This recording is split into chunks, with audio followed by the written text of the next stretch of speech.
The past did not happen quietly. It happened in rooms without cameras. In decisions made under fear, greed, and urgency. Welcome to Cinematic History Stories, where history is told as it was lived. January 20th, 1981. Washington, D.C. A thin winter sun hangs low over Pennsylvania Avenue. The marble of the Capitol glows pale and cold. Inside the White House, coats are still on, breath still visible in the corridors, and the air smells faintly of paper, polish, and anticipation. Ronald Reagan places his hand on the Bible and takes the oath of office. Cameras click. Applause rolls. Outside, the Soviet Union watches carefully. From Moscow, the ceremony looks routine. Another American president. Another face behind the same enemy flag. But inside the Kremlin, behind the thick walls and heavy drapes, men who have ruled for decades are uneasy. They are used to measuring power in divisions, missiles, and parades. And by those measures, the Soviet Union looks unstoppable. In 1981, the USSR spans 11 time zones. From the forests of Eastern Europe to the frozen Pacific coast, it commands land, people, and resources on a scale no empire in history has ever matched. The Red Army fields 4 million men. Tens of thousands of tanks sit fueled and ready. Strategic rocket forces guard roughly 40,000 nuclear warheads, enough to erase the planet several times over. On Red Square, intercontinental ballistic missiles roll past Lenin's mausoleum while generals salute and brass bands play. To the outside world, this is the Soviet bear at full height, muscle flexed, claws sharp, eyes fixed on the West. But power, like armor, can hide rot beneath the steel. If you could step away from the parade ground and into the Soviet Ministry of Finance, the illusion would crack almost immediately. The offices are drab. The furniture is old. Ledgers are stacked high, their pages worn thin by anxious hands. These numbers are never shown on television. They are never discussed at party congresses. But they tell the real story of the empire. The Soviet economy is sick. Factories miss production targets year after year. Steel arrives late. Machine tools break and cannot be replaced.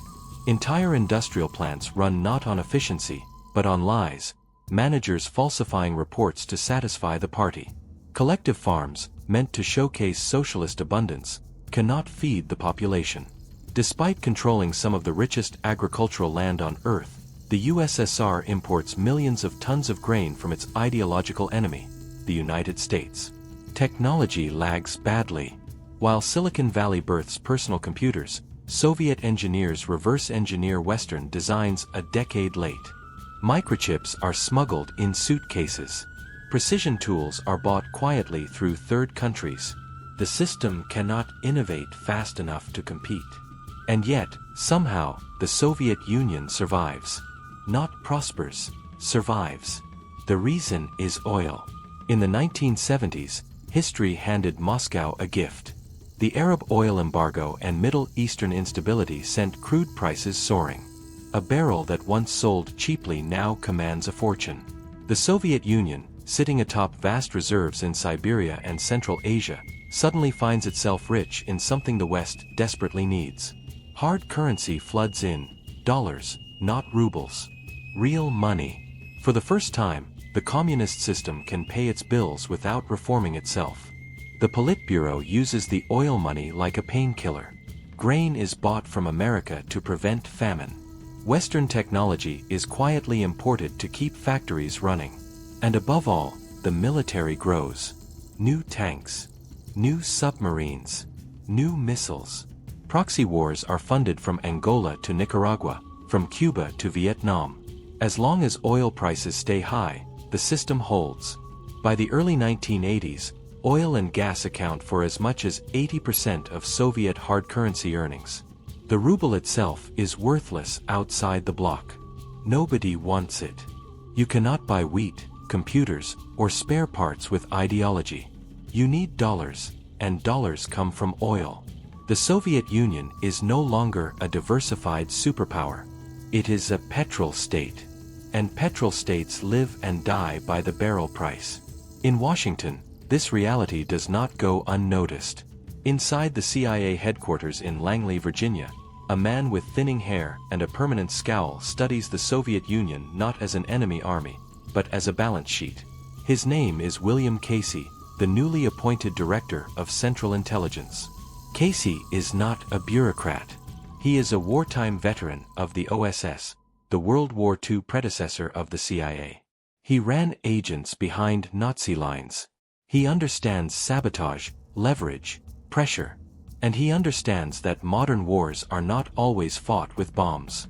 Soon after Reagan takes office, Casey orders a classified study of the Soviet economy. Not speeches, not ideology, numbers. When the report lands on his desk, it reads like an autopsy performed on a living patient. The analysts conclude that the Soviet Union needs oil above a certain price just to function. Not to grow, to function. Drop the price too far, and the state will not face a recession. It will face systemic failure. No grain imports. No technology purchases. No subsidies for Eastern Europe. No margin for error. Casey recognizes the pattern immediately. This is not a fortress. It is an addict. And the drug is expensive crude oil. But there is a problem. The United States cannot crash oil prices on its own. America buys oil. It does not control the tap. To flood the market, Casey needs someone who does. Someone with vast reserves. Someone with spare capacity. Someone who can afford to bleed in the short term to win in the long term. He needs Saudi Arabia. In the deserts of the Middle East, beneath palaces of marble and gold, a decision is waiting to be made. One that will not just reshape markets, but silently sentence an empire to death. February 1981. Riyadh, Saudi Arabia. The heat presses down even in winter. Palm fronds barely move in the still air outside a royal palace on the edge of the city. Inside, the marble floors are cool, the ceilings high, the curtains heavy. This is not a place where minutes are counted. This is a place where dynasties think in decades. William Casey walks through the halls accompanied by American diplomats and Saudi intermediaries. He is out of uniform now, in a dark suit, his OSS days far behind him, but the instincts are the same. This is a covert operation disguised as diplomacy. At this moment, the U.S.Saudi relationship is fragile. The Saudis are not an American puppet. They are the custodians of the world's largest proven oil reserves and the de facto leaders of OPEC. High oil prices make them unimaginably wealthy. Every instinct in the kingdom tells them to keep prices high. And yet, fear is in the room. The Iranian Revolution is fresh. A US-backed Shah was overthrown almost overnight. American diplomats were dragged into captivity. Radical Islam has shown it can topple kings. To the north, Soviet troops have just marched into Afghanistan. Red Army helicopters now fly frighteningly close to the Persian Gulf. Maps on Saudi desks show arrows pointing south, toward the oil fields that keep the kingdom alive. The House of Saud understands one thing above all else. Oil is useless if you lose the kingdom that pumps it. Casey does not arrive with threats. He arrives with a warning. The meetings are private. No transcripts are released. No official communiques are signed. But the contours of the discussion can be reconstructed from what follows. Casey lays out the Soviet strategy as he sees it. Afghanistan is not an isolated invasion. It is a probe, a test of resolve. If Moscow secures influence across Central Asia and the Middle East, Saudi Arabia will be encircled. If the Soviets gain leverage over Gulf oil, the monarchy's days are numbered. Then Casey offers the alternative. American protection. Not vague assurances, but hardware. AWACS surveillance aircraft to watch the skies. Stinger missiles to counter threats. Intelligence sharing. Training. A clear message: as long as the House of Saud stands with Washington, the full weight of American military power stands behind the kingdom. And then comes the ask. Open the taps. Not dramatically. Not all at once. But decisively. Abandon the role of swing producer. Stop cutting Saudi production to prop up cheating OPEC members. Flood the market. Drive prices down. The Saudis hesitate. Lower prices mean lower revenue, at least in the short term. Billions lost. Budget pain. Domestic pressure. But Casey reframes the cost. What is money compared to survival? What is temporary loss compared to permanent overthrow? He adds another layer. Afghanistan is a Muslim land. The Soviet Union is killing Muslims. By striking at Moscow's economy, the kingdom would be defending the Ummah without firing a shot. Economic warfare as religious duty. It is a compelling argument. Slowly, quietly, the alignment forms. This is not a written treaty. It is an understanding. A nod. A shared objective. An unspoken pact sealed not in ink, but in barrels of crude. Back in Washington, the Reagan administration begins tightening the vice from other directions. Defense spending skyrockets. New missile systems are announced. The Strategic Defense Initiative, Star Wars, forces the Soviets to consider investments they cannot afford. Economic denial becomes policy. The U.S. blocks Western technology transfers. It pressures European allies to halt financing for a massive Soviet gas pipeline intended to bring hard currency from Europe. Banks are warned. Loans dry up. Credit becomes expensive. The objective is simple: stretch the Soviet system thin. Make it spend more. Make it earn less. And wait. In Moscow, the aging leadership does not yet grasp the danger. Oil prices are high. Dollars are flowing. The illusion of stability remains intact. But time is running out. March 1985. Moscow. A funeral procession winds through Red Square. Another old man is dead. Another general secretary buried. The Soviet Union is being run by a gerontocracy, and everyone knows it. Then, abruptly, the pattern breaks.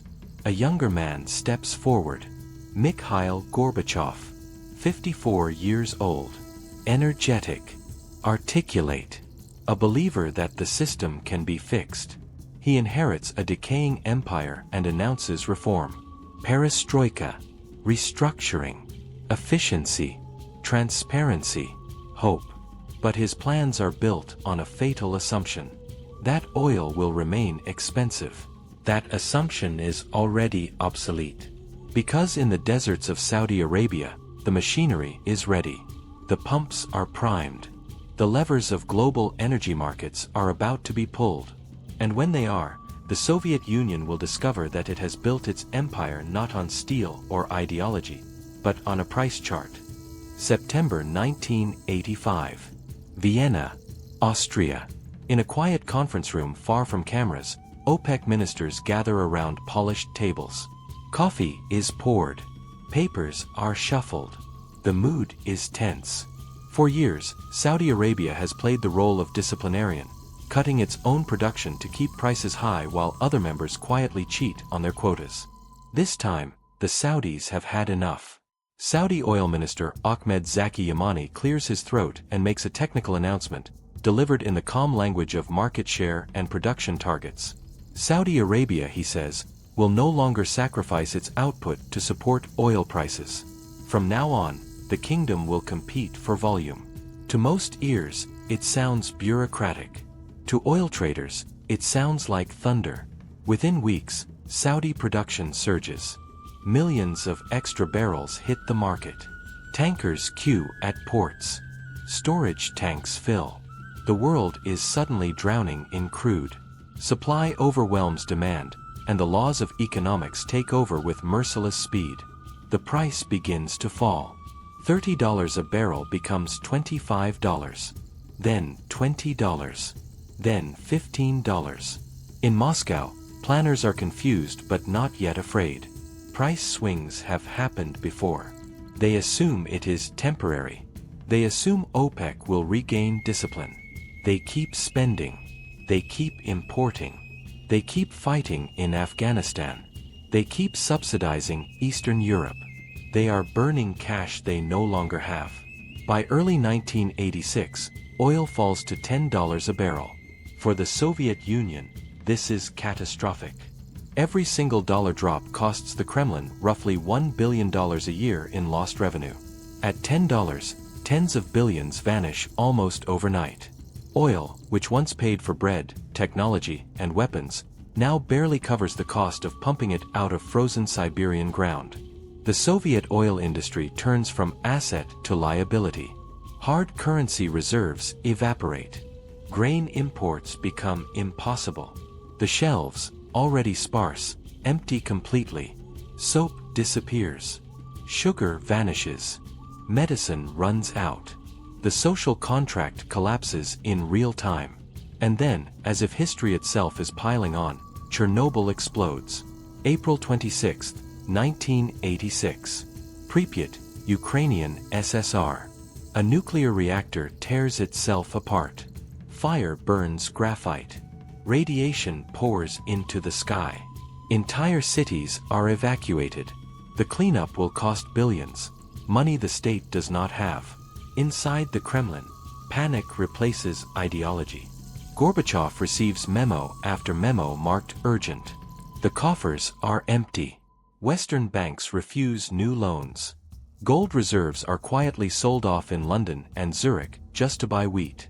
It is a fire sale of empire. With no cash, choices become unavoidable. Military budgets are slashed. The Red Army, once sacred, loses priority. The war in Afghanistan is no longer just unwinnable, it is unaffordable. Soviet tanks roll home not in triumph, but exhaustion. Then come the satellites. For decades, Moscow has paid to keep Eastern Europe loyal. Cheap oil, subsidies, military backing. Now, Gorbachev does the math and realizes the truth. The empire costs more than it earns. He cuts them loose. Not out of generosity. Out of bankruptcy. When protests erupt in Poland, Hungary, and East Germany, Soviet tanks stay in their garages. Not because the Kremlin has grown humane, but because it cannot afford the fuel. November 9, 1989. Berlin. Crowds gather at the wall. Hammers strike concrete. Border guards look back at their orders and find none. Moscow has instructed them to stand down. The wall falls. Had oil been $30 a barrel, history might have looked very different. The tanks might have rolled, as they did in Budapest in 1956 and Prague in 1968. But at $10, the empire lacks both confidence and cash. On December 26, 1991, the red flag is lowered from the Kremlin for the last time. The Soviet Union ceases to exist. Commentators speak of ideology, of democracy's triumph, of moral victory, and they are not wrong. But beneath all of it lies a simpler explanation. The math stopped working. The USSR had enough nuclear weapons to destroy the world, but it couldn't buy bread. The real weapon of the Cold War was not a missile or a tank. It was a commodity market. A secret alignment between Washington and Riyadh. A decision made in desert palaces and trading pits that turned oil into a weapon sharper than any bomb. The Cold War ended not with a bang, but with a margin call. And the lesson still echoes today. Empires do not always fall to invasion. Sometimes, they slip, quietly. When the price of a barrel drops, the check bounces, and the illusion of power collapses under its own weight. I'm John. And this is Cinematic History Stories.